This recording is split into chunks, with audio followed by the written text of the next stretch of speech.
Hi everyone, happy Sunday. I hope you're having a relaxing or at least enjoyable day. I am busy painting my master bedroom. I don't know why. I am the queen of unfinished home improvement projects, so I'm taking a break from that tediousness to get this recording done. I am going to go through chapter 5, and then if I have time on this particular audio, I will go through some of the changes in store for this week as far as discussion board, etc. And if not, I will just create a second video. So this week we are going to be covering children's health. It's a very difficult topic, especially for those of us that have kids or grandkids. In the year 2010, there were over 8 million children that died. That is a staggering number to me, and so much of it could be prevented. Obviously, we have a higher rate of nations that are low income and in poverty-stricken regions of our own country. So about 1/2 of these 8 million deaths occurred in sub-Saharan Africa, with about 1/3 of them occurring in South Asia. Less than 1% total occurred in high-income countries such as the US. So we're making some progress, and as we get into the specific topics about what the leading causes of childhood death are, you'll see that we are making some progress, but there's so much more that we can do. So first of all, as always, I like to start with some terminology, and hint, this will be on the final exam.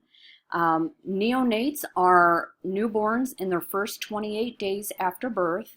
Infants are those aged 29 days through 1 year. And then under 5s include our neonates and infants, and also includes all children up to age 5. So neonatal mortality, again, very tough subject. On page 92, there is a list of the leading causes of neonatal mortality. We are going to focus on the top 5 childhood mortalities. So many of the deaths of newborns can be attributed simply just due to the fact that babies are born too early and they don't have the organ maturity needed to survive outside the womb. Some can be the result of complications of childbirth, both labor and delivery. And though, there's so much that we, especially in our nation and other high-income nations, are doing, prenatal health, mothers seeking care before childbirth, sometimes there's just nothing that can be done to prevent this. This is a sad fact of life, and I don't know how else to describe it. It really, sometimes there's nothing that can be done to prevent this from happening. As expected, we're going to see a higher rate of neonatal mortality in low-income countries and even in low-income areas of the United States. So, as I just mentioned, the 5 leading causes, or the 5 causes that I'm choosing to explore this week, are diarrhea, pneumonia, malaria, vaccine-preventable diseases, and undernutrition. There are many causes of child deaths. Page 90 provides a detailed list for the many reasons for death in children. I wanted to take these 5 because I think they're the most impactable. They're ones that we can do something about. So diarrhea, we all have had it, we've all experienced it, and we know that it's miserable. But imagine in a little tiny body of a child how devastating such a thing can be. Severe diarrhea in children can result in a rapid decline in health and even death. A lot of this is due to dehydration. So I'm going to skip down to the last part of this slide and then go back. So replenishment of hydration is the key to preventing worsening of symptoms and/or death. Now they have 2 types of rehydration. One is an oral rehydration therapy, which to me doesn't make a whole lot of sense in some cases. Generally, if a child is experiencing severe diarrhea, chances are they're vomiting as well. So giving them something orally may not be the most effective. The other rehydration is through IVs, and this is frequently what we see with little ones when they're taken to the hospital, is we try to get them on IV therapy, get them rehydrated.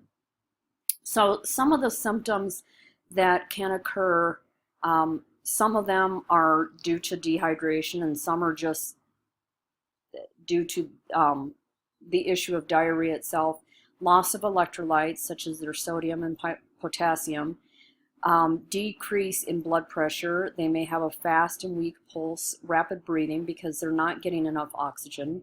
They may have muscle contractions and convulsions and delirium. They may suffer kidney and or heart failure. And one of the leading causes of diarrhea is contaminated food and water. So this is where we're really going to dive into a global approach to this particular chapter. We have for the most part, have very safe drinking water and food that's been inspected. So our children don't really see diarrhea caused by that. It can be caused by physical contact with infected people. So we have those flu bugs that go around. That's when our little ones pick up things from daycare, from playgrounds. I don't know, those of you with children will probably agree that they're just little germ factories, our little kids. I don't know why, but I have no immunization against kid germs. If a kid has got something, I will catch it, guaranteed. So pneumonia is another common ailment amongst both children and adults. This is something globally as well as in the US. It occurs when part of a lung will fill with fluid, thereby limiting the exchange of oxygen and carbon dioxide. Pneumonia is usually caused by a bacterial infection and can usually be treated with antibiotics if caught early enough. Only about 60% of children worldwide that have suspected pneumonia are actually taken to a healthcare provider, and then only about 1/3 are actually treated with antibiotics. Taking it out of the context of children, well, I guess we could keep it in the context of children and add adults to this. You'll see pneumonia as a cause of death in many instances where it's a resulting complication from another disease, such as HIV/AIDS. Even things like Parkinson's and dementia. Frequently, pneumonia will be the actual cause of death secondary to another disease.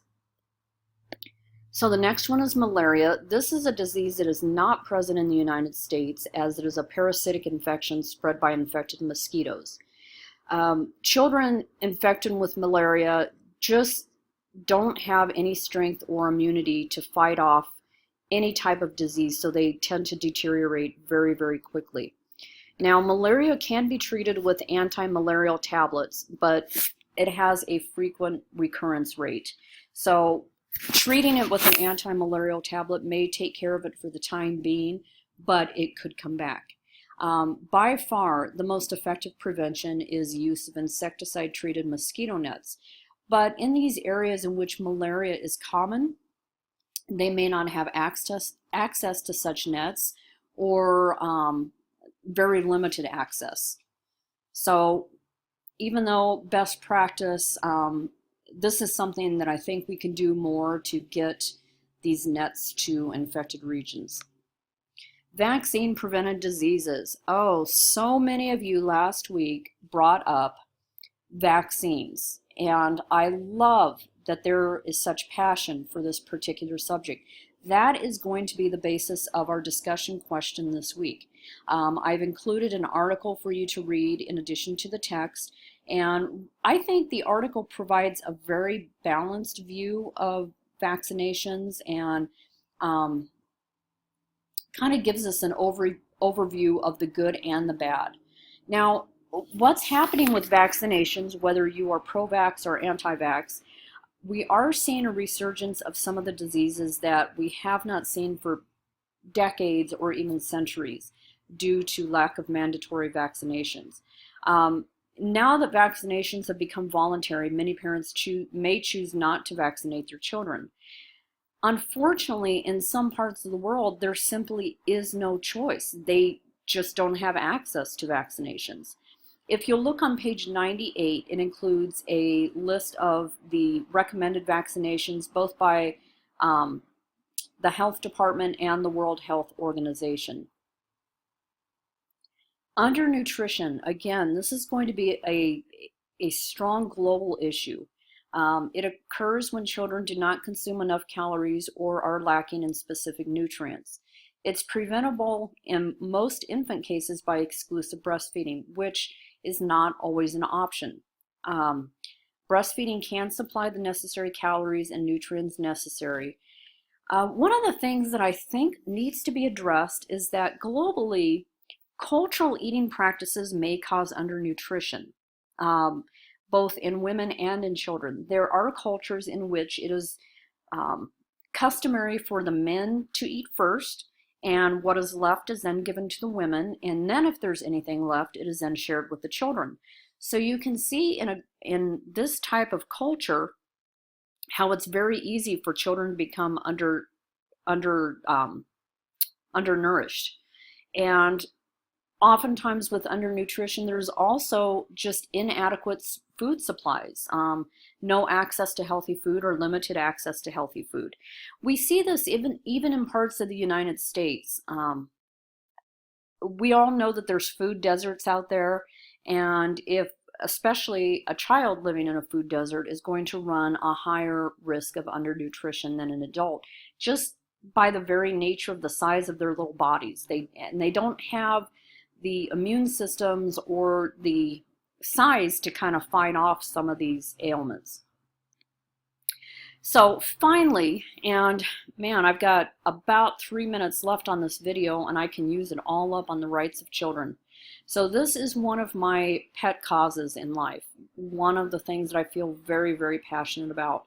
All children, every single child has the right to safety and protection from abuse, exploitation, and violence. They all have the same right to adequate standard of living, including food, clothing, and shelter, access to education and health, and the right to rest, leisure, and play.